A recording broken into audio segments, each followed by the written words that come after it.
beat is hard, son. I was about to throw you off then and start the intro and be like, hello. Yeah, well, fuck, that'd be good. You should do that. I know, I like the way it's rolling. Yeah.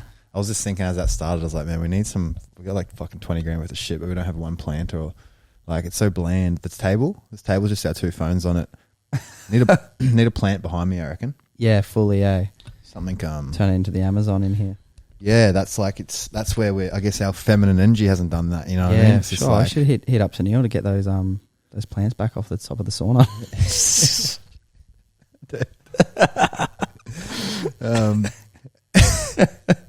People have no context for what we're talking about now. No context. So anyway, yeah, this is just Jake and I doing a potty again.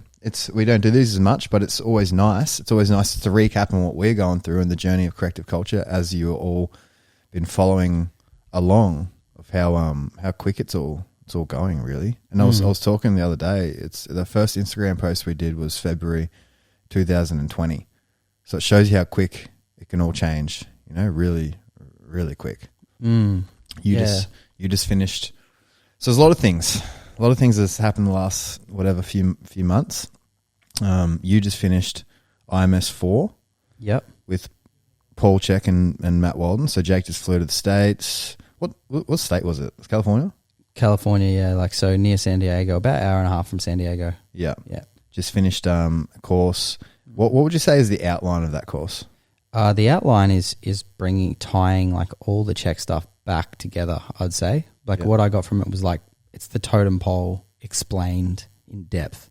So like, I feel like everything is always talking about the totem pole and that, but I never really understood it until I went to level 4 and saw that like the psyche affects the eyes and the jaw and the breathing and everything else. So it's like, it goes psyche, breathing, eyes, ears, and then atlas. So that's IMS4 in a nutshell. Like goes through the psyche for the first day, then it goes through BPD, so breathing pattern disorders, and how to get people to breathe right in the rib cage. And then it goes down into eyes, so the muscles, 6 muscles behind the eyes and how they can affect the way your proprioception works. And then it also will throw your hearing out, then it'll throw your jaw out, and it'll throw your atlas out. So it sounds complicated, but it's actually what I got out of it was like, it's actually not that complicated. There's a test so you can check. So yeah. And for the people listening, the totem poles is from the Chek model is just, it's basically where you look first before looking at the other like the obvious problem. So say if someone's got whatever, let's say a chest problem or whatever, you can check. Yeah, you can check these systems first. Obviously, you check the breathing, right, for a chest problem, but because the usually the physical side of the ailment is really rarely the driver. So you just check these things because they can cause the other things. Otherwise, you just chase symptoms around the body. So in saying that, with the eyes, it's the concept behind that is that, say if your vision is impaired and the muscles around the eyes, it's literally changing your perception of the world. So someone's world could be laterally tilted by about 4 degrees in their vision, they don't know, and then their hips counter that to balance it off, so the eyes will always be level, and then the hips could be the problem, you know? So that's an understanding for people listening of how the eyes can drive physical ailments below the body, because you always got to keep your eyes level. Well, the eyes are like so heavily linked into the nervous system. So if they're so that you do this test where you turn your head and your eyes should actually rotate like that inside your thing. Yeah. And so they're constantly looking for the horizon, whether you know it or not, and they're also heavily linked to fear, because they want you to always be in line with the horizon, and by the vagal nerve and everything like that, it's always telling your brain whether you're safe or not too. Yeah. Because that's just how we've evolved. So it was pretty cool to know that like they're always unconsciously looking for the horizon to make sure that your proprioception's good. But then say if it's out, then you're going to have just another physiological load stressor.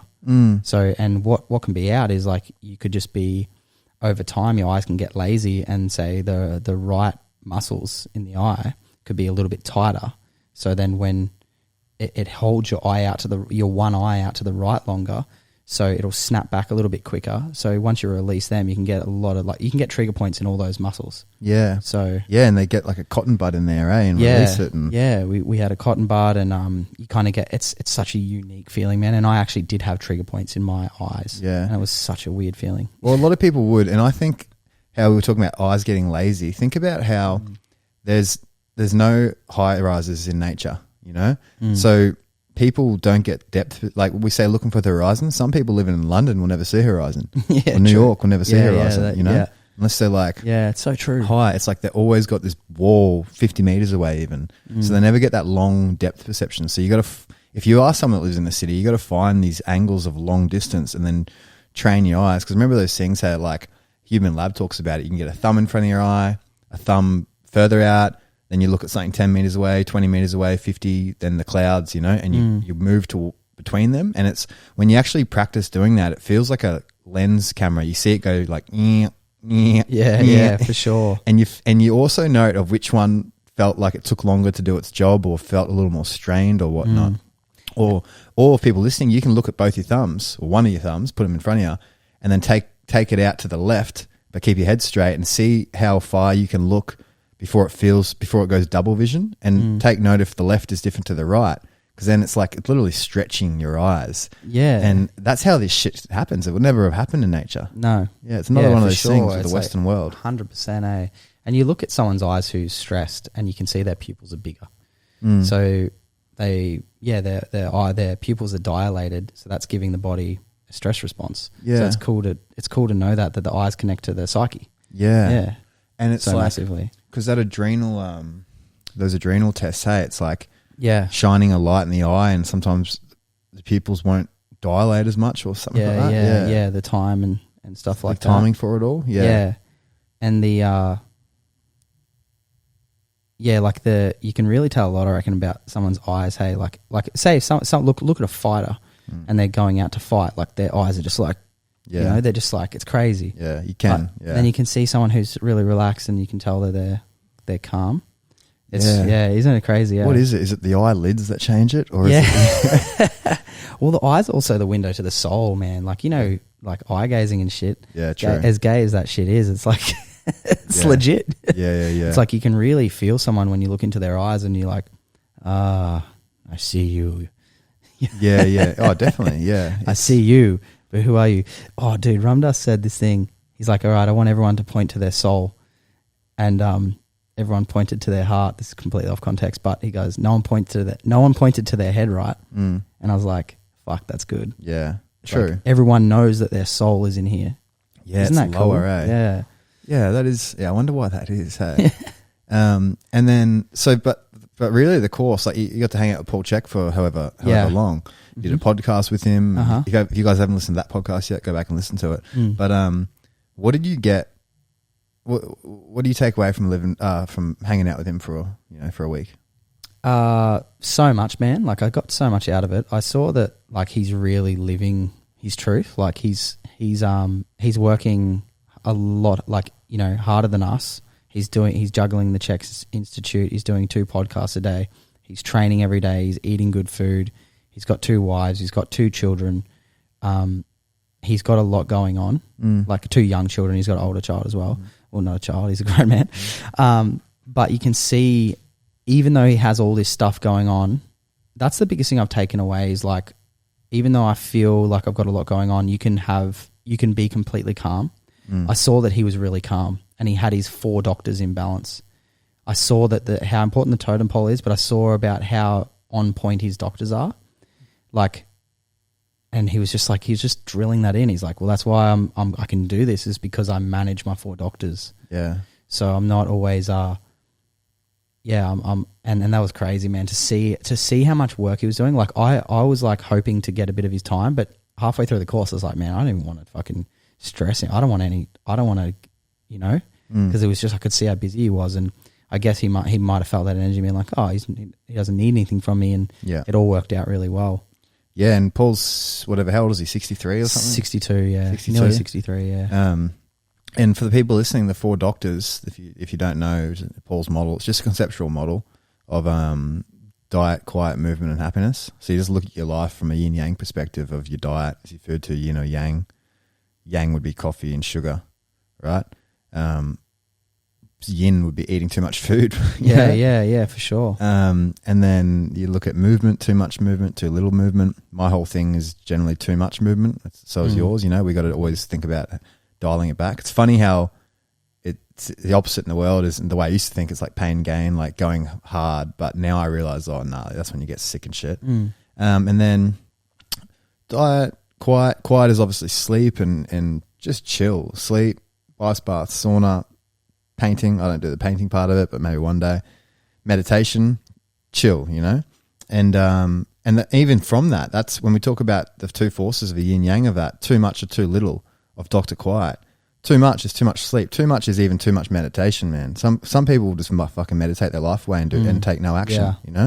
How we talk about why we were sort of attracted to the Paul's model is because he's meditating, but he's still jacked and still eating good. He's not fat meditating, Yeah. I think that's why I respect him so highly. He's he's still fucking on that guru level, but he's still training. Yeah. And he's still not, I've never really met someone who's got it so in balance, Yeah, neither.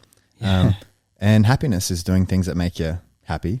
And that's me hanging out with my boys. But if I did that too much hanging out with my boys instead of my work, then you feel unhappy. Yeah, exactly. Because you got shit to do. Yeah. So there's a balance in everything, okay? There's a balance in everything, and it's just chasing that. But that 4 doctor model for people listening, if you have any ailments in your life, you look at that shit and you look at where you're not being honest with yourself, because there's a gap for us all until we're at that level, and even then it's constantly changing with life, and you just got to change with it. So yeah, that he was living it, eh? That he was living it, and it's pretty cool to see his 2 wives hanging out and getting along, and see Zoe and Mana running around and having a sick time, and just these kids of pure potential, man. And Mana's got Paul's eyes, man. Mana's got this fierce like Paul was when he was younger, this deep inner knowing look about him. Yeah, it's fucking cool, dude. And then Zoe, didn't really get to meet her much, but that's Paul's youngest daughter, and she's just just a little cutie, just running around, and they had these little remote control cars and shit, and Zoe would sit in the car and Mana would drive the car via a remote, dude. It was sick. Wow. They're living the dream, dude. They're they're at the Rainbow House, and it's got they got a massive playground, and then with all monkey bars, swings and everything like that. There's chickens running around. They got a pig. They got a massive green garden down the bottom. They got their rock stacking. They're just, they're really living water it. Charges. Dude, it's so inspiring. I came back from that trip so inspired, and so just okay, basically way more inspired than I've ever been, but also unattached to the outcome of things a lot more. Yeah. So it's just such a healthy thing for me. Yeah. Even I was inspired hearing you tell me about it, and hearing the podcast when he was talking about, he gets home, he has to meditate and be away from people. So he might do it in the sauna, because that's, again, saving time.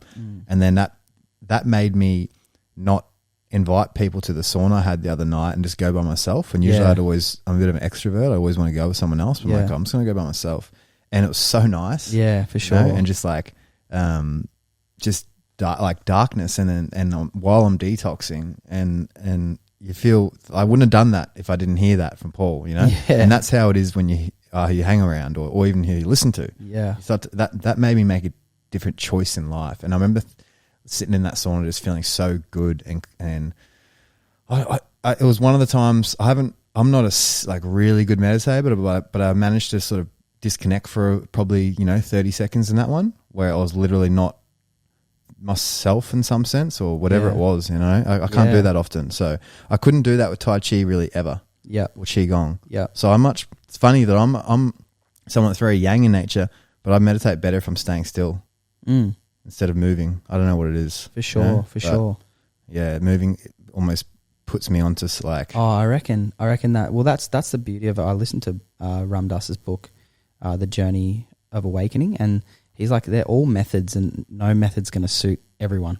So your method would be sitting still, I'd say, because it's I remember Belinda said it about Rami. She's he wants to move fast, so he needs to be forced to be slow. Right. And I was like, that's pretty cool. Yeah. So he shouldn't be running around when you want to get energy out. He should be walking. So a walk would be really good for him instead of what you would think would be just get the energy out. Yeah, true. So I reckon that's pretty cool. True, yeah. And I reckon you did do better with like seated meditations Definitely, man. and things like that. Yeah. I can just chill. With the standing, I'm thinking about everything. I'm thinking about True. my posture. I'm thinking about fucking everything. You know, I'm just thinking about that too much. Yeah. I'm not disconnecting from that even, which is cool.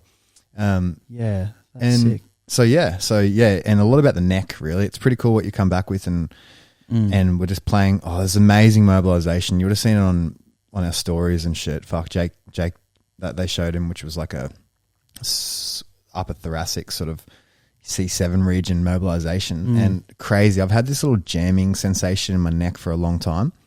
No pain, but it's an imperfection. I always look to the left, and I felt my facet joints, which is sort of the back of the vertebrae, sort of jam, and I was like doing all the muscle stuff and, you know, trying to like stretch all the muscles and tissue work, and it just didn't really stick.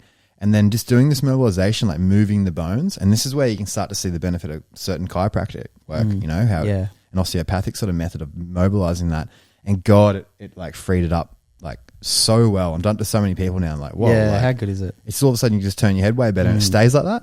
It stays like that for days, you know? Yeah, for sure. And I just think this is the sort of shit that's not even a complicated thing, man. You can teach that to a client in 30 seconds that they can do with their partner, and once a week, and then that'll treat their neck almost like wetting it and hydrating it, like a servicing the vertebrae of the neck, because it needs to be done, because we sit, and right now our C7 sort of T region is in flexion, which we're not going into extension as much, and this just forces it there, and God, it worked, eh? Oh, yeah, I'm just so excited, man. Like even this morning I had a client that I got out of a weight shift of 11 kilos down to 4 kilos, and I was like, fuck, there's a metric there. I can see that works. He had some ear problems, but I'm just so excited again to work on getting better at the craft and knowing the neck, and I'm going to do hundreds of atlases, I know that. And I want to do it properly, know all the tests off by heart, and that's just like, you know, like we've all got our things, eh? Like that's what excites me. Like what excites you is like the all of that stuff too, but the Diane Lee, like you like all the intricate things and stuff, and it's just cool, man, to follow. I think I got a lot out of that course where Paul was like, let your heart be what you know. And I think now more than ever in my life, I'm like, okay, I need to listen to that and be like, okay, this sounds stupid, but just be okay with everyone doing their thing, but I know that my thing is right for me. And sometimes I will get not jealous, but I'll get like a bit persuaded into other things because I want to be fitting in, or I want to just know what they know or something, you know what I mean? Whereas you're good at that. You just kind of, you're just driven, you know where you're going. You know what I mean? But I can be a bit of a follower sometimes, but I'm learning to be more of a heart listener and be like, okay, this is where I want to actually go. Do I actually want to do that? No, I don't. I want to do this. So sick. I think that's probably the biggest takeaway I got from that podcast with Paul was like, and he was right when he tapped into his soul and asked him that. And I was like, let your heart be your compass, basically, is what he's saying. But really, for some reason, when he said it to me, I felt it a lot more. You know what I mean? Like, yeah, especially losing dad and shit. Yeah. And having a big, like a mentor there that is a father, almost a father figure to me. It was cool. Yeah, we're similar age, and that's what we sort of haven't gotten into. Like, father passed away in how long ago now? About a month. Yeah, about a month. Yeah, about a month.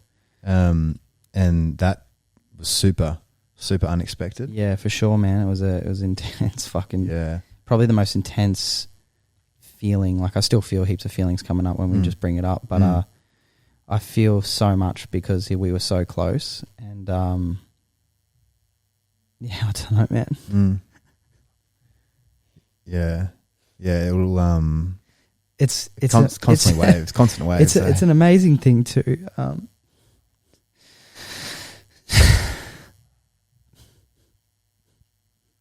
To just be able to like show emotion and let it out and like not be embarrassed about it. Yeah. I think that's like one of the biggest things I've ever learned. It's just like it needs to come out. It needs to come out the way. Whenever it does, like I don't expect it to come up, but it just comes up. Yeah. But I just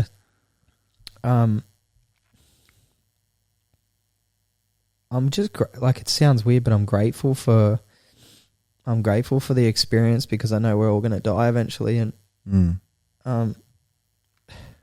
like, I feel like I've really had to take the rite of passage into a man in the last, like, 4 weeks.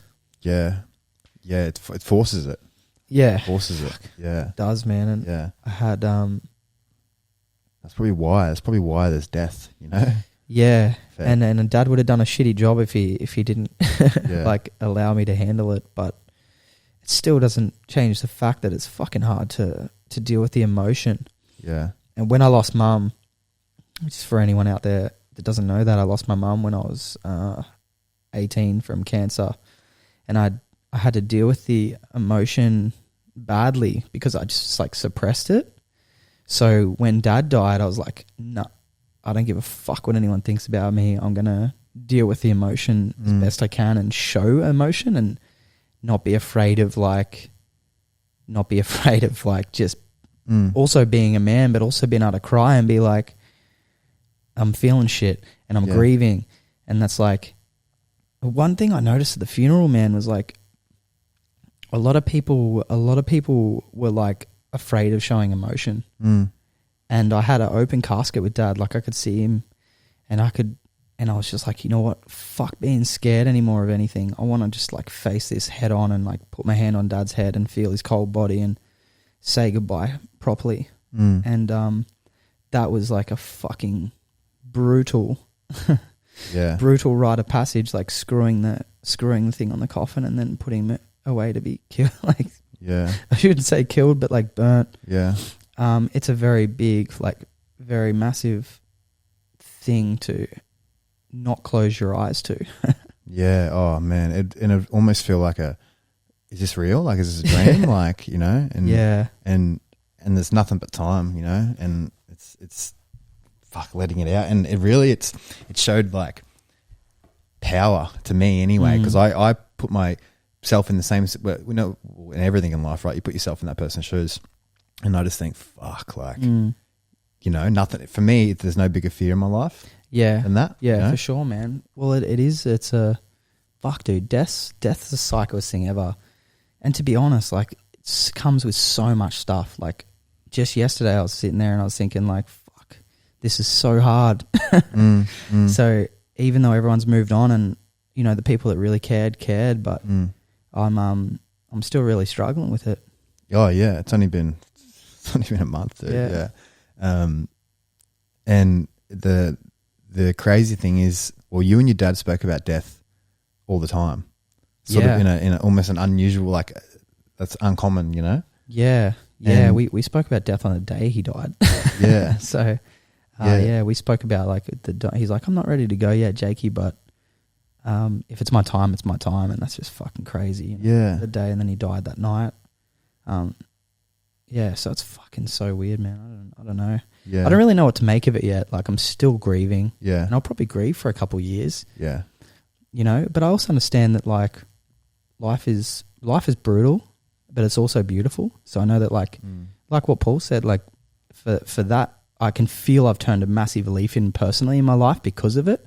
So I'm grateful for the experience. However, I wish it never happened. I'm grateful for the experience because I feel like I've turned into much more of a man in a healthy way, and more of a king in a healthy way.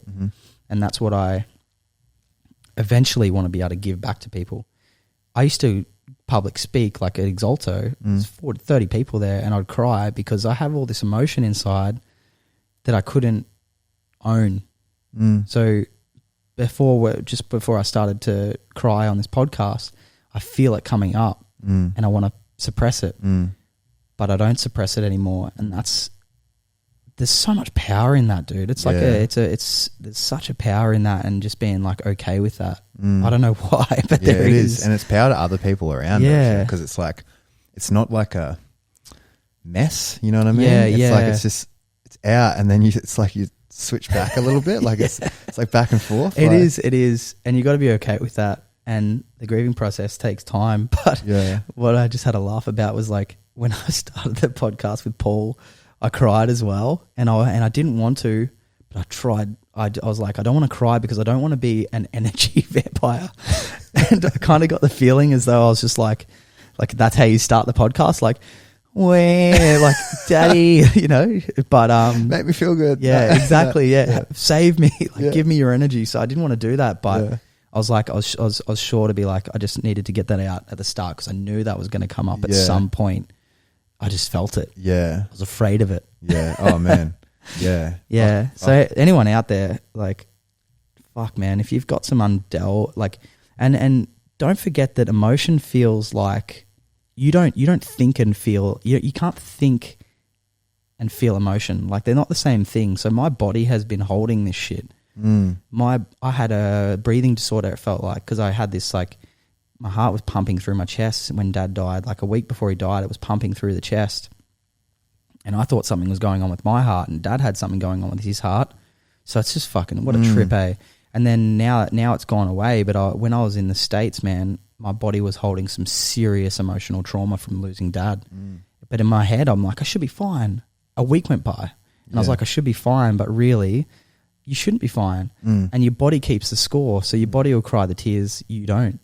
And that's what I'm really understanding now is, like, let it out because your body will hold it. And that's where disease comes from. So I want to be a living example of being able to let that out. Yeah. Man, it's so true because, and like, I always wonder why, I think why of everything, right? But why do we cry, and why is water, because they say water carries emotions, right? And like, why does your body need to leak water?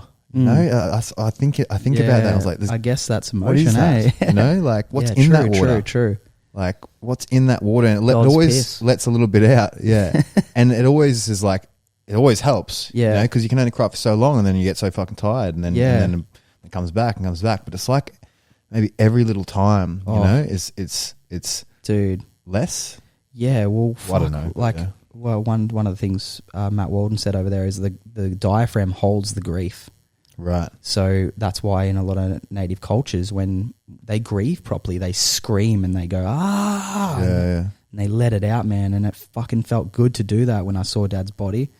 When I first went up to the coffin and I saw his body, I just fucking howled. And I was just like, I'd never cried like that. And I was like, oh, fuck, it's so painful. But I just was like, fuck it.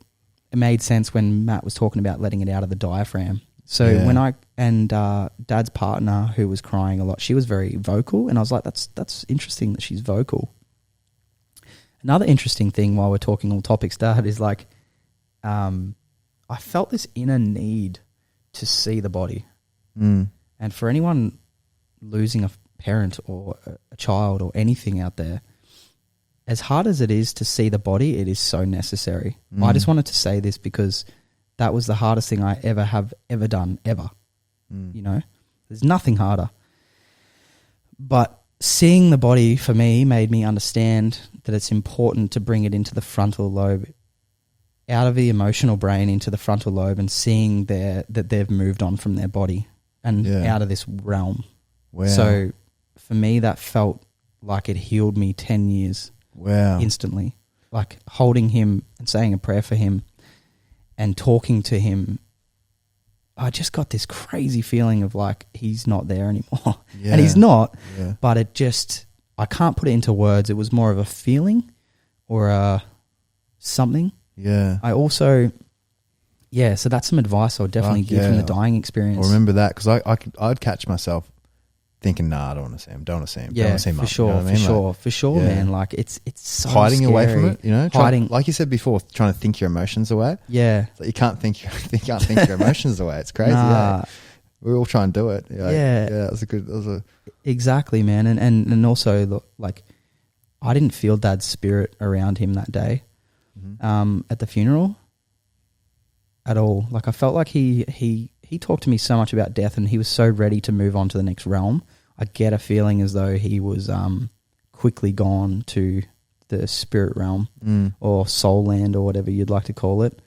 I got a feeling as though he was just happy and had moved on. You know, I didn't get, when I lost Mum, I had a feeling of different feeling. Yeah. So whatever that is, who knows? Just speaking openly about it. Yeah. Well, remember Paul talked about that in the potty. Hey, talking about people with like it's like they'll stay, you know, if they haven't sort of done their life's sort of duties or whatever it would be. You know what I mean? And your dad was in his retirement stage. You know what I mean? Yeah. He'd been retired for like 10 years. Yeah, and he was so content. You know what I mean? He was just living happiness. Really. Yeah, he was. Because he'd done his work. Yeah, finished his work. He'd raised the kids. You know what I mean? Yeah. And then now they're doing this for the world and that. Yeah, that's it. It's a difficult one though. I know he still had more to live, and the vaccine was definitely a huge part in his dying. Yeah. So I'm a cross between sad, angry, pissed off, and like I was even angry at him at one stage. It's just like, why'd he do it? You know? Like, so one of the things dealing with the dying experience with someone close to you is like the shit that comes up. Like dealing with like dad left me a little bit of money and I felt guilty about taking the money, and then like all sorts of shit like that. You feel all these new feelings and you're just like, what the fuck is happening? And then numbness, man. You get a feeling of like, fuck, why? What's the point? Yeah, it's such a unique like feeling, and I know everyone's going to have to go through this. So that's why I wanted to speak on it and actually show emotion on it, because it's like everyone has to go through this experience at some stage with their dog, their partner, their you know, hopefully not their children, but no one gets through. Life is fucking brutal, and it's like you have to face that head on. Yeah, came off guard brutal. For sure. Yeah, you know Marcus Aurelius, he lost 7 children. Whoa. Yeah. No. So think about like losing your child, but like 7 of them. Yeah. So he was one of the most profound people ever. Yeah. He's like pretty much the creator of meditation. Wow. And remember that thing I sent you the other day? That guy, his son died, and he was like one of the most growing moments he ever did was washing his his dead son's body. I did watch that. Yeah, and I was like, and he goes, it was just like I thought I was a man for it, and he goes, that's what made me realize. He's like, I was fucking. That's what transformed me. You know? Oh man, like I had that feeling that he had. I mean, I can't like I don't really understand what he went through, but I understand the feeling of like when I was doing Dad's coffin up, I had this feeling of like warrior was coming up. Like I was just like, okay, yeah, man, it's time now. Even that set me off when you did that, because through my head I'm like, all right, well, that's such a statement. I'm literally closing it for the last time. Yeah, I'll ever, you know what I mean? Oh, so brutal, dude. Yeah, so and brutal. like I was just like, oh shit. Yeah, dude. Like, and it's fucked. Yeah. But it's growing, it's growthful, and it's you know, my idea of it now is to go into life and create Corrective Culture and help as many people as we can. I've also been less money orientated since losing Dad. Been like, fuck, money's going to come because we're going to help a lot of people, and that's kind of where I'm at with it, and it feels good, and I'm less stressed, man. I'm just like, fuck it. You can just die of a heart attack, like yeah, true. It's like I'm just going to live each day fully from my heart and try and help people as much as I can, and that's what excites me. So yeah, just keep doing what we're doing, just learn, that's it, learn man, and share. Having good people around, like, we've had we're blessed. Yeah, we we're are so blessed in so many ways. Yeah, I know. It's and that's what's fun. Hey, how fun's sharing what you learn, and this is I reckon this is the mistake and why we did well, because remember how when we first got into this field, everyone's very, if you get into the rehab field, everyone's very, this is my thing, this is my thing, this is my thing. You know what I mean? And don't tell them that because I told you that, you know? But then someone told that person that, you know? So it's like, but everyone wants like, they keep it to himself because they think it's like this big secret. Like, you don't tell people this because then they know and then they're not going to pay us. Like, that's fully, the vibe. It's a restricted way of living life, eh? Yeah, it is, and it's living in fear of, if you tell the people this, then why would they pay me? And then they're not going to do this. But fuck, man, if you tell the people this, then they come and see you. Yeah, because we've done it so much, it all seems so obvious and easy to us. But you show someone an exercise online, it's not even close to doing it in person. You know what I mean? That everyone does something wrong. You got to be like, change this. Or I do it like this. Like, so it just gives people a taste of that way of life, and then they can come see you or get you online stuff or whatever. Because that's not the goal of them buying the thing. Yeah, that's that's what the universe rewards you with. Yeah, that's exactly. how it funds you, so you can keep doing it. Yeah, You know? yeah. So true, eh? It's like it funds you so you can pay your fucking rent, and then you just keep learning shit. So Yeah. now, like for Jake and I, man, we invest so much back into this. Like everything from when we started just went back into it. We never saved for nothing. We still managed to buy a car and pay our rent and go on holiday here and there, but like we never did the put 5% away for a house, do this, do that, do that. And fuck, maybe we should have. I don't know, but like everything just went back into the business, and people told us like, "Oh, don't do this, don't do this." Don't. Why spend $5,000 on a camera? You can get this camera for $2,000. You know. Yeah, for sure. These are all the little things. It's the little things, eh? It's all the bunch little of little things. things done well create the big things. Yeah, like fuck, you don't buy shit stuff like. Nah, and even the sauna, you know, like the sauna's expensive. Everything's expensive, but we wanted to look the part. Yeah. So, And like for us, you know, say we're dropping $20,000 in a sauna, it's like, I'm like, I want a sauna. I want a sauna every day. Like, what do you mean? Okay, $20,000, cool. That over years, like, because the things last forever. It's that for me is like, all right, every time I sauna, there's heavy metals coming out of me. My liver's not dealing with that. Oh, that's worth $20,000 over the next 20 years. It's the most like. How good is it? It's a social best, thing. It's the best thing in the world. Like, yeah, literally coming here is like coming to heaven for me. It's like, Yeah. there's no price on it for me. Yeah, I know. Yeah. Fuck, it's sick. And what I've noticed when I'm in the sauna too, because I was run down the other day, is you never run down. If you have a sickness, you're not sick in the sauna. It's the weirdest thing, man. What is it? Like, I could have a cold or whatever, but when you're in that sauna, you're 100%. Yeah. Then you get out, 2 minutes later, you're shit again. But while you're in that sauna, Yeah, isn't that weird, eh? you're healthy. Your body, like, it's like all your airways open up. Yeah, you get such a sauna high, eh? Yeah, your fascia's all warm, so yeah. there's more gliding, like your flexibility's increased in there, so then you could do a bit of stretching while you're in there and use that window of opportunity to make your tissue more pliable. It's just, I don't know, when you think of your body like a fucking car and how well can you service it and treat it and just learn. And now, like, because Jake and I, we started on like the basic stuff, like, you know, anterior tilt, posterior tilt of the pelvis and posture and forward shoulders and shit. But now it's growing much more into like angles of joints and does this glide that way and what's the eyes doing and how is it affecting that muscle. It's just going deeper and deeper and deeper. It is, eh? And we'll never know. And even the theories we have and someone's pain, you never know. Like, fuck, who knows what the thing that's fixing it is, you know? The other day, I've noticed on myself, man, I had that like a little shift in my pelvis and my rib cage. Like ages ago, I noticed this. When you actually did IMS 2, was it? And then I think you used me as, or maybe Minicello used me as a thing. I noticed I had a big lateral frontal plane shift. Yeah. And that's just gone now in my body, and I don't know what did it. You know, I don't know what exercise recently did it, but that's where I'm like, fuck, I wish I knew. And that's so your rib cage was over your pelvis a little bit. Yeah, it was like this. Yeah. Now it's like a lot more. They're on top of each other. You wouldn't notice it. You know, so it's like an oblique thing, most likely. But like, I don't know what. But I'm curious as fuck. And next time I have someone with that, well, you know, I do play with that with a lot of people, and it does generally go away. But sometimes there's so many little things. I want to get to the level of like testing. That the testing is that good that you can pinpoint, oh, it's this fucking muscle doing all that, or it's this thing, or it's this, or your nervous system, or whatever. Like, there's just so much. There's so much, eh? And you never stop learning, but you're right. Like, we went from posterior anterior tilt, IMS1, to like now knowing how it all connects. And we just got, you know, with mentoring with Susie and Donald and everyone. Yeah. It's just like we've got so many tools, and you might think that you forget them, but you don't, man. When I was in IMS4, I was like, fuck, I actually know quite a bit. You know, I actually know a lot.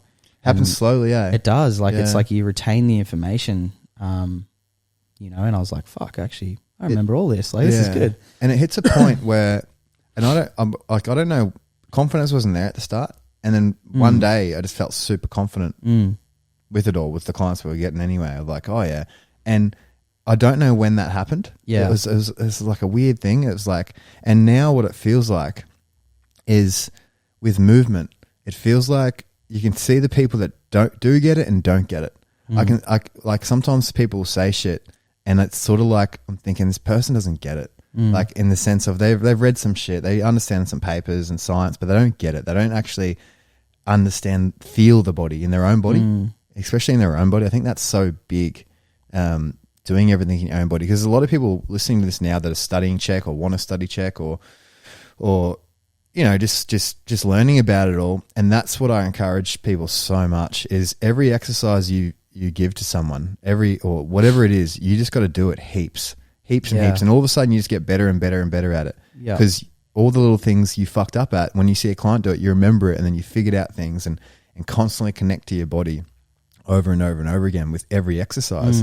And then you understand movement. Like now, whatever exercise anyone shows us, it's like, I just know how it's meant to be done. I don't, even if I've never done it. Yeah, you know? for sure. And I can just do it. Like, because you know what, like, I think the biggest thing is like with posture is like, if it looks ugly, it is ugly. Yeah. I remember because I see that so much with people, like they're just like one knee will be in slightly, like even like a centimeter, and you're like, yeah, it's like, no, like bring that out. Like, yeah. you know, but the awareness, it just isn't there yet.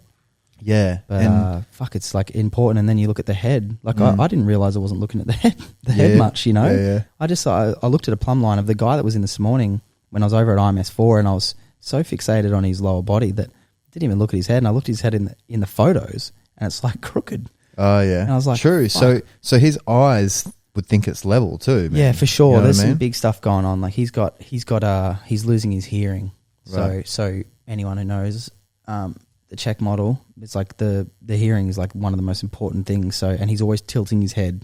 But it was interesting. Like he's probably a bit advanced for me, so I'm referring out to have his ears checked and stuff. But I'd love to hear what Walden or Paul would say about that, because I took his hearing aid out and then balanced his atlas and it was back in. But then when he put his hearing aid back in, it was out again. Not as bad as it was, but still, you're like, you know, it's cool. And that's why we're always just learning. Yeah. I'm going to do thousands of these atlases until I understand. And how good is that? How are you saying that? You feel it more. It's amazing how your hands. Yeah. There's proprioception in the hands. It's crazy how it gets better. Yeah. And the first time you do it, you think, oh fuck, I'm going to do this for 10 years and this is going to feel. How am I going to feel that? It's it's like, you know, it's like feeling a rice pea and fucking, I can't think of a good analogy right now. A rice pea? What's a rice pea? Damn it. It's one of those little cute little green peas. Harry, cut that out. No. But it's like this, the feeling's like so subtle. And when I did the Diane course, whatever, 3-4 months ago, feeling SI joints unlock, and we were done a Chek course and feeling SI joints unlock. I to be honest, I was like, oh fuck, I find this really hard to feel. Like I don't know what I'm doing. And all of a sudden now, after doing a fair few people, and it was the same thing I was talking about before. I don't know when, but all of a sudden I just felt confident in it. And now it's super easy to feel. Yeah. And the ribs are way easy to feel. Like, what, is that one out? Is this one this way? Like it's so, you do it enough that you can millimeters. Start to, fully. But it's apparently she broke it down. It's like your brain does map to the sensory, and apparently I think your thumb is meant to be, I forget, really really good. Yeah, like, for sure. For sensing stuff. So it's cool, and that's what we're personally getting into now is touch and feel. So when we talk about like you being built, you know what I mean? Let's break down being built right now, as in of the way we work, right? Like, how? Let's do you first. Like, you would you say your mother's sickness is what initiated the health spark? Yeah. And then obviously your back pain. Yeah. That then got you back pain and back pain and like, so when I was a kid, I knew I had a deep inner connection to soul, a deep inner connection to the spirit, and I lost that. I reckon around the 8, 9. I just started getting selfish, as you do. You start developing your ego. So I think like I always had this deep knowing that I was meant to be doing something more. Yeah. And I think that the mum being sick was kind of guiding me into learning about health. Then I went through another ego stage of wanting to have a good body. Then my back pain happened and it slowed me right down, and I realized I couldn't really do anything, and I had to sit still with that. And I still wasn't listening until I broke my leg. Then my leg was like the final, like, well, fuck. Because the leg wasn't just a leg break. It was a neck break for me. It was like I could have broken my neck. That's the instant thoughts that were coming up. I was like, wow, we're so shallow. We could be shattered so easy. And I was like, that was like okay, well, stop. Other direction now. I don't know. It's just, isn't that weird? Yeah. So I guess that was what built me. Not respecting matter, eh? Yeah, I wasn't, man. I was just like, I just thought I was invincible. Yeah. Like, I really did. Yeah. Now I'm like, Yeah, I look both ways on a one-way street and shit. Yeah, man. Like, yeah. it's crazy. And I'm even not with dying fighting, from some eh? fucking dumb crackhead driving the wrong way down the street. Like, nah. You know? And that's the beauty of it. Like also like listening to your intuition and your soul, you are safe because you are guided into safe positions. It's like I feel so much when I'm driving and stuff that I'm just like, I know when it's time to be high alert. I know, like you just get this natural sense of intuition. Hey, I thought about this driving yesterday, man. I was actually high. And I was thinking about, because I keep about fighting again, like, fuck, how fun would another cage fight be? And then I thought about it and I was like, why do I want to do that? Why do I want another cage fight? Yeah. And it's just me being attached to, and this is where I thought about aging and stuff, me being attached to the adrenaline of that and just like the feel good and the ego of knocking someone out or whatever and like all your friends. But I was like, I've already experienced it. Yeah. And then now if I go in and I'm thinking about my body, I was like, fuck, I could just smash my nose, you know? And like, you know, or whatever, get head kicked, knocked out. And now I've got this little like damage. And I'm like, for what?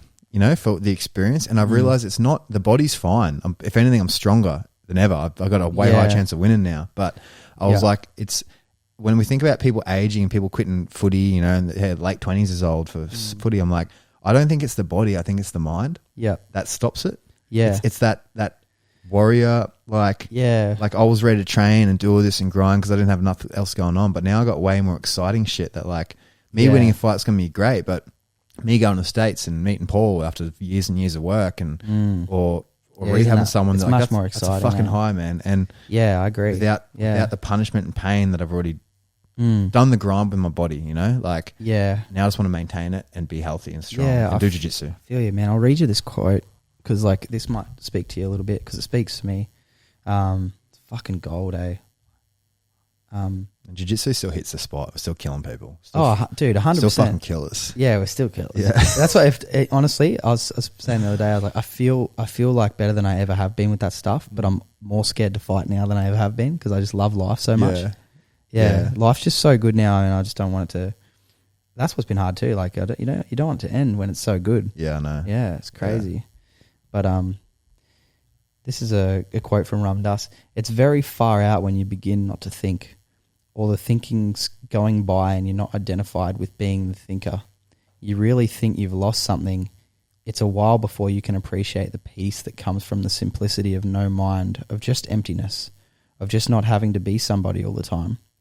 We're in training to become nobody. You've been somebody long enough. You spent the first half of your life becoming somebody. Now you can work on becoming nobody. Nice. And I was like, that was pretty fitting to what we were just talking about because like, I just feel a sense of relief when I read that. And I feel a sense of like, oh, okay, becoming nobody. Like you can play in the garden but not get lost in it. But also that feeling of becoming nobody is going to help the whole transition to the next life or the next whatever that is, you know what I mean? And for some reason, I don't know if it does for you, but that just lights my whole soul up. I just feel like in my heart, my whole body, that's a yes. Yeah. Like, I don't know what that is, man.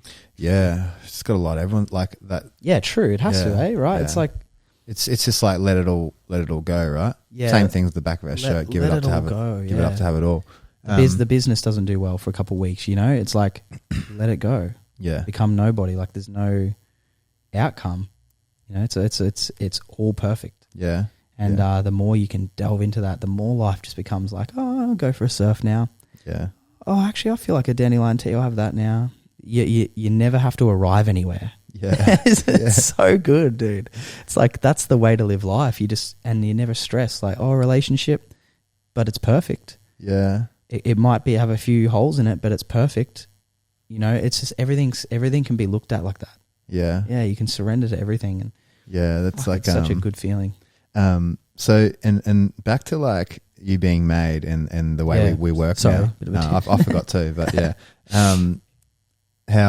So then you started working with Jan. What did Jan give you? So you know how we talk about what did this person like? This is how I'm working now. What did she give you? Oh man, Jan was like the Paul for me. Yeah. Like I remember she was like had an elbow. I thought about it last night. Weirdly enough, she had an elbow in a friend of mine's back, and he started crying, and I was like, oh my God, like she's really in touch with like her emotions and understanding that like emotions need to come out, and she was very emotional. She was just pressing hell hard. Fuck. No. Yeah, but like, No, I'm kidding. Okay. yeah, I was like, that's why I was crying. know, yeah. Well, with partly that, Yeah. but yeah, he just like was crying, and I was like, fuck, like this is amazing. I've never seen anything like this, and I was really like pent up and holding my mum's death in, and not had anxiety and depression, but I knew I was right where I need to be, and yeah, she cracked that out of me like massively, man. And like for me, that was the biggest turning point from being this like drinking, surfing, egotistical maniac into a person that actually had some depth, who was the child that was 8 years old back then anyway. So it's like I had all these fears and egos, shit, and being told I was great at a sport and all this crap that just builds your ego up, to then coming back to the little kid that was like happy with helping people and happy with all that stuff. So Jan really got me back to my source. I felt of like who I my innate self, I should say. So she like, that's to say a long story short, you know, like she helped me in so many ways, like from even approaching girls in a club and being like, speak from your heart, don't be a sleazebag. From that to like, She'd make you breathe in your heart, eh? yeah. So Like she and imagine pink. So you imagine pink. Yeah. So Cool. you like hold a heart over your heart, and you'd breathe into your heart and imagine the color pink, and then you could go and talk to a girl, or go talk to someone that you need to have a heartfelt conversation with. But that's pretty out there I was 24 at the time. Yeah. And I worked with her till I was 26 Just doing a mentorship. cleaning up chicks the next 2 years, thinking about I was just rooting. just deception. I was, fully, But honestly, holy fuck, dude, like it made me feel so worthy. Yeah. Because then I wasn't afraid of being rejected. I wasn't afraid, because I had self-love. I didn't have to be like, I don't know, when I used to get rejected as a kid, it hurt. When I was 18 and 19. Oh man, that's every man's fear, right? Like I'd be like trying to be all confident. I'd walk up to her and I'd be like, hey, what's up? And then she'd be like, ugh, you know, because they feel you. Like girls are so good at feeling energy that if you come onto her even with an energy of like faking, so you want to have sex with this girl, but you're gonna use your words to be like, oh, I don't want to have sex with her. They know exactly what they want. So when I worked with Jan, I realized that it's the energy you come into it with. If you really don't want anything from them and you just want a friendship, they're going to feel that. But if you're going in with a feeling of like, I want to have sex with this woman, they're going to feel that too. And you'll probably attract women that want the same thing. Yeah. So I didn't want that anymore. And it was so good, man. Even to this day, I don't have any fear about asking women on dates or anything like that. Well, obviously I got a good girlfriend, so I don't need to do that anymore. But, you know, I just don't feel that insecurity in there. And that was big for me because I was very insecure. Yeah. It's like coming at them, just being curious about who they are. Yeah. That's a nice little summation of it. Yeah. And genuinely who's this girl? Let's find out more. I don't need to, you know? Yeah, exactly. And I think there's all these games and shit, man, but there's not really it's pretty easy once you realize that it's just all about being okay in yourself and not worrying about that, eh? Yeah, man. And I think it comes sometimes with the girls and men's dynamic, it's like their what does Jordan Peterson say? He's like their rejection, he goes, sometimes they're right. Yeah. He goes, they make you do better. You know what I mean? Fuck yeah. In some sense, you know what I mean? They make you like it. Say you get rejected, then you work on yourself, and then you feel your own somewhat confidence goes up because you're like, oh fuck, I've just done all this shit and other people aren't doing it. And then you feel like you're more secure. Yeah. I don't know. And it's like when you do well, it feels like, all right, we got a good thing going on here. I'm not giving it to fucking anyone. Anyone that just anyone, you know what I mean? Yeah, they got sure. They got to match well. For sure. Well, I've seen you change heaps, man, in the last 3 years, you know? From being just not partying, but wanting to fuck chicks all the time. And you just, so much more depth to you now. You just want to you actually just want to meet a good chick. I can see that in you. Yeah. You know what I mean? And you're not going to let anyone in who's not 100%. 100%. Yeah, 100%. That's spot on. I'm done with the days of, because we all had to do it, right? It was just what the culture was. You're successful if you're fuck chicks. Yeah, how funny is that? Like, Yeah, and it's just love. Like, you're just Yeah. trying to get love, and I know that now. Yeah, you know? so true. Like, you're just trying to get love, and I've noticed it comes in waves. Like, all right, haven't had it for a while, need some love. What's some some chick slides in your DMs? All right, well, like that's it. But now it's like, I just don't want to spend time with some random chick that I know I'm just not going to be into. Yeah, I know. It just doesn't. I don't know it just doesn't, like, there's so much better things to do now. It doesn't fulfill your soul now, does it? And that was good back then when I was scaffolding and just did work for 8 hours and this, and that's what I did, you know what I mean? But now there's like way better things to do, way funner things. I feel like when we're working towards something, it's like that feels so good when I hit that. And instead of going to meet some chick, I did this instead. And it, I don't know, it uplifts you. And you just feel like more of a man. I don't know. You'll meet a powerful woman, man, I reckon. Oh, yeah. Timing will be right, for sure. Yeah, I know that too. Like, I know. Yeah. I just know. I don't know. What's the word? I know where the time will be right when we've done this, that, and that. And I'm like, sweet. Like, there'll be some little that just wants in on this life, you know? Yeah. Yeah. So Jan was like that for me, you know? Yeah. So Jan opened up the mental emotional side for you? Yeah, definitely. Yeah. She opened up the mental emotionals like massively and blew apart my whole physical realm. But then I did HLC2 with Paul around then too, which was very much like having a mirror in your face and being like, there's magic's real. Yeah. Like Paul was even saying, man, Paul was talking about how there was in one of his HLC2s, there was 3 people that were turning into werewolves, like not actually turning into physically, but they started like almost like being possessed, and there was 3 of them. Yeah. And one of them was Jan Carton's boyfriend. Whoa. Yeah. Wow. Okay. Yeah. This is so out there for people. Like, I don't expect you to believe this, but it's woo-woo shit, right? But it fucking happened. Like, Paul's not a liar, and I've heard from numerous people that it happened. So whether they were just like, I don't know what the fuck happened, dude. Who knows? They could have been too into it, you know what I mean? Yeah, like, yeah, you know, when yeah. you see like, same thing as a pastor. La, la, la, la, la, Yeah, and then like, same thing as the Aikido guys, bro. Yeah. You know what I mean? Yeah, like the Aikido guys that let their master flip them on the head when they know they can stop it. Exactly. Yeah. Exactly, man. You just never know, you know? You never know. Yeah. But man, being around Paul, you see some shit like that. And I seen like he'll just be like mid-sentence talking about the body, and then he'll just look at someone and he'll go, you need to do this. So that's, and I asked him that in the podcast, and he said, that's literally the way my soul works. Yeah. So he goes, I'll just be going about my day, and then all of a sudden my soul just hits me like a ton of bricks, and I'll go, I need to say something to that person. Yeah. Oh man, that's went into for that Robbie Madison rib thing. Like, that's how his soul talking to him, how he's going to treat this rib, and that was that you sort of did it on me. The weirdest fucking thing, man. Yeah. Like you will never find this technique in any. You have to find it from some random, some expert in fucking wherever he did just random parts of the world that's not going to be taught in uni. And it was like you did it on me. It's like you just pump it, and all of a sudden you surprise them with a quick pump, and it creates like a vacuum in the thorax. Yeah, it creates a vacuum. Yeah. Sort of like pulls the rib out, and this is what he did to this Robbie Madison. He popped his rib out of his aorta, and he could eat again after 2 weeks. And they were never going to operate on him. They said you can never ride a bike again, and then he did it just with that maneuver. Yeah, it's like he's got these masters out there, eh? Yeah, and he knew he was very smart too. Like he talked about it. I've got the audio on my phone, but he talked about like he knew the vector analysis of where the rib needed to go and what would pull it that way. So he had the head and the neck in a certain way, and then use that vacuum method to pop the rib. Yeah, and that's just another next level understanding of a body. And, you know what I mean? Yeah, because he's like, next level, man. He goes, I listen. This is the coolest thing. He said, I listen to my soul, of course. He goes, but if I was to listen to my soul without actually doing the work to understand the body, he goes, I'd be a fucking idiot. Yeah, yeah.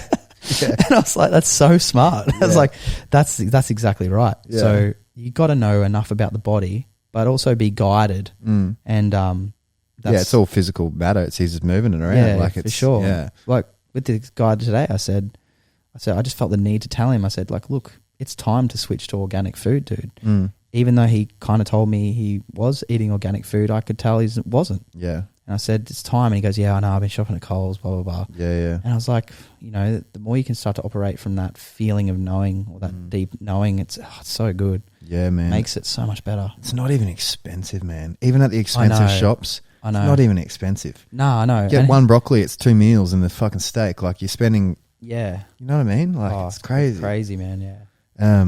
Yeah. So then, Jan, and then I guess Donald and Ian would be the next stage. What do you take from Donald?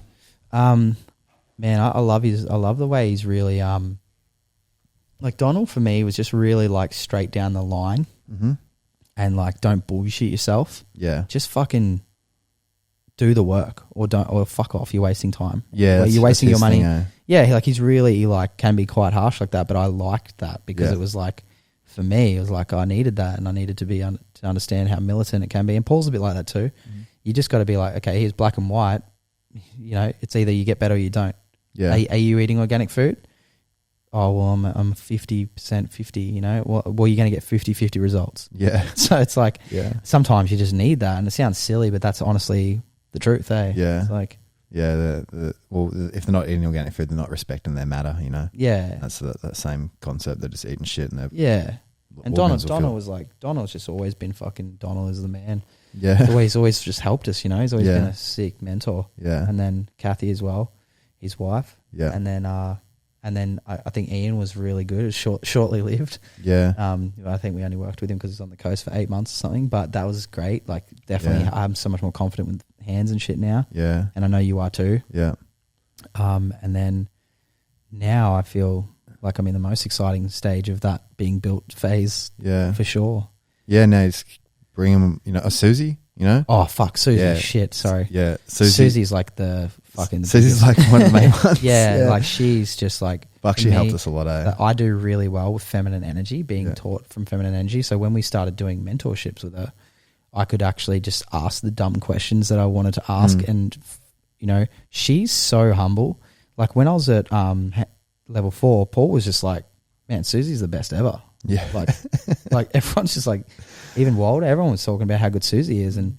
But then she rocked up to Paul's house one arvo and she's just like, hey, like happy-go-lucky, like, you know, it doesn't really, I wouldn't say know her worth, but to some degree, she's like, should be up there with Paul, you know what I mean? Yeah, man. And Walden. Susie for us, just sharpen up the anatomy. She showed us why we got to know the anatomy. Freak, yeah. Yeah, like I never met someone that knew the anatomy so well, you know, to the sense of this inserts here, this and that, can't do that and that. Yeah. But not just her, this is what it's great for her sense of anatomy, is she doesn't look at serratus anterior and remember, oh yeah, it does upward rotation in this. She looks at the fibers and say, what will those fibers do? Okay, it's got to do this and this. And that's what she put into my head and our head is like, well, like I'd ask her a question and then she's like, well, where does that attach? Does that do that? And on that angle, maybe those fibers would do it a little bit. Like, and it's like, I love that way she teaches that. Yeah. She's like, well, what would that do? And you're like, hey. And doesn't shut it like, again, she's really great because you can ask questions and she'll never shut it down. So that's why she's one of the best teachers of ever been around. For sure. And Walden is very similar. Yeah, for sure. Yeah.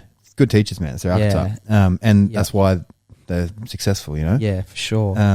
But they're not super scary. Like Paul's a little bit more like Donald. Like I would be afraid a little bit to ask him because I want to know my shit. So I don't have that I wouldn't have that what I would have with Susie. You know, like just being like, you know, does the collarbone touch to here? Yeah, like, you know, yeah. like the anterior ligament of the neck, does it do this? Oh like, God, you rapidly learn with Susie with that shit, eh? I know. Yeah. But Paul's so smart, man. He knows that shit back to front. I'd be afraid to be like, but in saying that, he would. That's my fear. That's my shit. Yeah, because he would be loving. I know that. Yeah, for sure. That's just my shit. Which is cool. So yeah, I guess Susie for us, definitely help sharpen the anatomy and the curiosity of all. And I have theories I throw at her, and she's like, "Yeah, that sounds cool." But like she's fully like open to new things. Yeah, for sure. Now, I've learned a lot off you too. You shaped me a lot because I had maybe some self-belief issues at the start, and then I saw how rapidly you believed in yourself. And I was like, I got to get on that train. You know what I mean? So I believed in myself in so many ways, but for some reason working with clients at the start was scary. And it always is scary. So you're a big part of that too. That's cool. I guess and then Ian, what I got from Ian was playing with the tissue and seeing what happens. Ian, what I got from Ian was it's all wet, sticky stuff. So I was thinking insertion origin still with some things, and I still do, but I forget that there's sticky shit attached to that, and that will affect that, you know. So it's all wet, sticky shit. And with Ian, I really took the concept. I mean, we were already doing all the tissue work in the sense of the foam rolling and that from the functional pattern stuff, because I used to watch a lot of YouTube functional patterns, and that's what got me into the fascia stuff. And then Ian cleared up what is the fascia stuff and the hands-on techniques, and just the concept of that. And then Donald took exactly that sort of hard mindset and respecting the Chek model, you know, of the numbers and stuff. Like he's, you know, all about that sort of stuff. Susie sharpened up the anatomy for me for that, and helped sharpen those assessment techniques up, because she's super clear on that muscle won't affect that. This will, and that helped me rule out a lot of things. And then obviously Dad's a Feldenkrais nut, so Dad's fully, Dad's like, what was he doing the other day? Dad was just like, my whole life he'd be laying on the ground and he'd just be like moving his neck around and cracking his back and fucking just like doing these weird little movements, you know, my whole life, like fucking hours, man, on the floor. Like that's I remember that's the way I think of him, is sitting on the floor, and then and just curiosity of that. And he would definitely tie the emotions to posture. He's a beautiful man. He's like enlightened, man. Like he's ready for that next stage of his life. He's such an old soul, and the way he's like just fully just living his full truth, like he just, and how loving he is, man. He's always giving. Yeah, he gives. Yeah. Like my dad, his mum died. I'm giving all the money, bought silver and gave it to fucking people, everyone, man. Like, and he chokes. Dude, that's some enlightenment shit right there. He's fucking like, he just gives, like, it's just, he knows. Yeah. He'd drop me off to my friend's house, man, and then we'd get home. He'd be there 3 hours later, and he'd weeded their whole garden. It was still going and shit. You know? Yeah, well, like, you know, he just drops, like, all the dogs love him because he just rocks up with bones. I don't even know where he gets these bones from, and just feeds people's dogs. Like, you're not even home. Like, every dog, they all obsessed with him, like going nuts because he just gives them all food. The bone man, we call him. Yeah, the bone man. Yeah, like Honey. Fuck, man, she goes nuts for him. Yeah, because he doesn't say no, and that's what I got from him. He never said no my whole life. I could ask him for anything, and it'd always be yes. Yeah, sick. I could say, hey, can you buy some alcohol? Yes. Can you take me for a drive? Yes. Can I have a puff on that cigarette? Yes. Yeah, you know? Wow. And so it makes you be accountable for yourself, hey? Well, he smoked White Ox, which is the roughest cigarette, it's jail tobacco, and there's no filter. He smoked with no filter, which is rough, because he did it with no filter so you could flick it and it would break down. True. What a boss. Yeah, so he never bought filters. And I asked him for a puff, and he's like, yeah, rolled me up one, had one puff. I was like, oh, that's fucked. Like, because it was the worst tobacco you can get. Never had a puff. Like, I never smoked ciggies and shit, you know? All the boys smoke ciggies. Yeah. It's funny how when you... Yeah. He gave me complete freedom, man. Yeah. That's so good. Yeah. And Mum... In a way, I had that too. Yeah. And Mum was a little more... no, but she was still pretty free. Yeah. You know, I could still do shit. I could still go to parties and stuff like that. Yeah, for sure. So she was just a bit more like, when I get home from tennis, it's bedtime for you guys. That's Dad, sick. I could stay till the sun went up, you know? Yeah, true. And Dad, I could say, cool. I don't want to go to school today. Sweet. Like, that's what I'm going to be like. Yeah, so there's a balance of it, you know? Yeah, there's a balance for sure. But like Mum was the financial provider. Like, he wouldn't have been able to feed us, really, I reckon, you know? From that sense. Fuck, that's cool. So it's crazy like that. We'll get him on the podcast soon, you know? And for people listening too, we've had a podcast with Jake's dad. It's really cool. Peter Stone. Yeah. So you haven't listened to that one, you want an idea of what his whole thing was, or why Jake is why he is. You can see it. Sure, you know, you can see why we're being built. And I can see why I'm a bit of my father. His archetype's the eternal child. That's what we figured out. It's 100% that. Yeah, for sure. Sick. And you gotta head to Jits, I think. Eh? Oh yeah, soon I can go. I'll leave in like 10 minutes or whatever. And then that's everyone. Susie, Ian, and Diane. What I'm taking from Diane. Yeah. So I'm working with Diane Lee at the moment, and so Jake and I, we sort of swapped out. I'm doing the Diane Lee mentorship. He's going to he's done the Chek course. I'll finish the Diane Lee thing, and then I'll go to the Chek course later and just.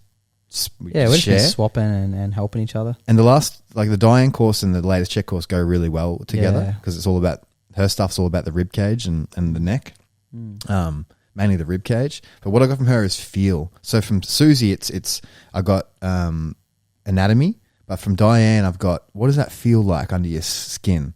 You know what I mean? Like, how does that joint move? How does that feel to that one? And how does that rib feel? And does it glide this way? Doesn't, like, it's very tech. Her stuff is as tech as it gets in the sense of anatomy and knowing which way the joint surface glides and the concave, convex, and all this sort of shit. But at the same time, I know it's cool, man. When I watch her do it, it's beautiful. Hey, it's in her head. It's like, it's just in, oh yeah, this goes that way, you know, like she just knows, you know? Yeah. She just knows. The anatomy and the touch from her is fucking amazing. Crazy. For people listening, this is a cool thing, right? I had still sort of have, I got to do some shit, but a rib thing where if I rotate to the left, I feel that rib sort of jams a little bit on my left side. And when I do a deep, deep inhale, I can feel it's sort of like a little dull ache, right? There's no pain, but it's like an imperfection there. And then I went to this rib course with her. She's from Canada, right? She's an older woman. She'll, you know, probably retire soon. Hope she doesn't hear that, but yeah, we'll get her on the podcast. Yeah. And she just come over to my rib cage, went down the side of it, found this rib, and I was super skeptical too because she just moved it. But when I say move it, the concept is you bend a fly's knee, so you're literally just moving the skin like half a millimeter, and it really, the concept is because that moves the skin's attached to the rib, the fascia stuff, back to Ian's sticky shit, it then moves the rib itself. And I was like, this isn't going to do shit. Turned to the left and it's completely gone. Yeah, wow. And I was like, holy fuck. It works, eh? Yeah, and I was blown away because what she is amazing at, like with the stuff we've done, we can fix things, but we don't know which thing fixed it. Or you don't know what happened, you know, sometimes. Yeah. With her stuff, she goes, no, that rib is happening from that foot translation and it's running tone up there and it's this one. Let's find out. She'll move it this tiny bit and then all of a sudden the pain's gone. Crazy. You still got to fix the problem, but then you know that's the driver. That's what's causing pain. Now how do we fix that? Yeah, fully. And that's what for her stuff, man, I'm really excited to just start feeling more, feeling bones more, feeling the way they move and just getting a sense of, after you do hundreds of people like that, you got a sense of what it's meant to feel like. And it's just like, we talk about the soul guiding us. The first week I did that course, I left it feeling like I couldn't feel much, and I was a little bit not skeptical with some parts of it. I was, I guess, and then as like Amy, our jiu-jitsu girl, had this back of shoulder numbing thing, pain running down the arm and the front of the shoulder pain. And I remember literally watching a Diane video, nothing to do with those symptoms. I don't even know why she had those symptoms. I still don't know, but it was this. It was a little test for shoulders, so I just did this one test on the collarbone, and it didn't rotate. And I was like, "Wow, it's not rotating. I wonder what that's doing." So I released the muscle, that subclavius, right? And then she moved it, and the collarbone completely moved. And there's no test for that without me feeling that collarbone. You know, I wouldn't have known that was happening. So that was the feel. It wasn't like a quantifiable range of motion test. It was me just feeling that. Okay, now it's not moving. Then I did a release. Then it moved, and then all her pain instantly went away. And she was like. Even she was blown away, and to be honest, even I was fucking blown away. Yeah, that's cool. There's a video of it on a gram a while back, but it's like, I was thinking, oh, okay, that was a lesson for me from the universe because it happened the same week, thinking, okay, no, listen, go more into this because you wouldn't have, there's no way you would have known that, you know? And I still, like, it was just, that's when I feel like, okay, trust. It's amazing, eh? We always got to trust. Got to trust. Yeah, it's all happening to us. Yeah. Amen. For us, it's all happening for us. Yes. Yeah. All right, guys. All right. Yeah. Great podcast. Great chat. Great podcast. Great chat.